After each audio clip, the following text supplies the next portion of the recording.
Dipole moment আছে কোন যৌগে? খেয়াল করো, এ নাম্বারে কার্বন, তার সঙ্গে 4টি ক্লোরিন আছে। আমরা সবাই জানি কার্বনের তড়িৎ ঋণাত্মকতা হচ্ছে 2.5 এবং ক্লোরিনের তড়িৎ ঋণাত্মকতা হচ্ছে 3। তার মানে প্রত্যেকটা ক্ষেত্রে ক্লোরিন কার্বন থেকে ইলেকট্রন নিজের দিকে টান দিবে। আলটিমেটলি প্রত্যেকটা ভেক্টর ক্রস আউট হয়ে যাবে, তার মানে তার কোনো ডাইপোল মোমেন্ট নেই। 2 নাম্বার যৌগে কার্বন, তার সঙ্গে 2টা ক্লোরিন এবং 2টা হাইড্রোজেন রয়েছে।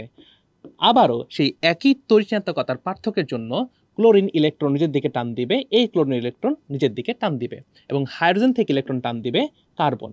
আলটিমেটলি এদের কিন্তু একটি লব্ধি ভেক্টর থাকবে, তার মানে বি এর কিন্তু ডাইপোল মোমেন্ট আছে। যদি আমরা সি আর ডি দেখি, তাহলে সি আর ডিতে কিন্তু কোনোটারই ডাইপোল মোমেন্ট নেই, কারণ সবগুলো ভেক্টর ক্রস আউট হয়ে যাবে।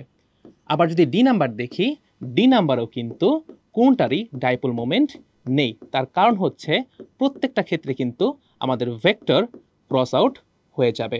তাহলে আমাদের আনসার হবে বি।